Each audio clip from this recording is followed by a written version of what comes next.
নমস্কার বন্ধুরা, শুরুতেই বলছি আজকের এই রেসিপিটা কার কার খেতে ভালো লাগে অবশ্যই জানিও। আমার কিন্তু দারুণ লাগে।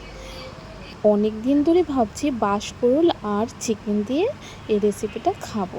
প্রথমে বাঁশকুড়ুলগুলিকে সেদ্ধ করে নিয়ে সাথে পেঁয়াজ নিয়ে নিয়েছি, আর এখানে একটা মিক্সিতে পেঁয়াজ, রসুন, আদা, জিরের একটা পেস্ট করে নিয়েছি। আর এবার কড়াইতে তেল গরম করে পেঁয়াজ আর কাঁচকলাগুলিকে দিয়ে এর মধ্যে কিছু মশলা দিয়ে দিয়েছি, মরিচ, লবণ আর হলুদ। তারপর কাঁচকলাগুলিকে ভালো করে ভেজে নেব। এবার লাল লাল করে ভাজা হয়ে গেলে এর মধ্যে পেস্ট করে রাখা মশলাটা অ্যাড করে দেব। মশলাটা করলের সাথে ভালো করে মিশিয়ে তেলটা ছাড়িয়ে নিতে হবে।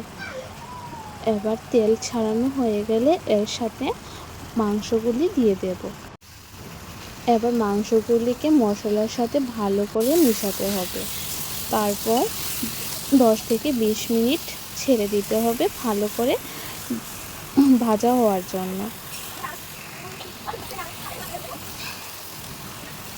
যারা এখনও বাঁশকুড়ুল দিয়ে চিকেন খাওনি তাদের বলবো কি একবার হয়তো ট্রাই করো, বারবার খেতে ইচ্ছে হবে। আর দেখো কালারটা কত সুন্দর এসেছে, যেমন কালার এসেছে খেতেও কিন্তু বেশ হয়েছিল। আর যদি ভালো লাগে, আরও নতুন নতুন রেসিপি দেখতে চাও, অবশ্যই কিন্তু চ্যানেলটাকে সাবস্ক্রাইব করবে। টাটা, সবাই ভালো থেকো।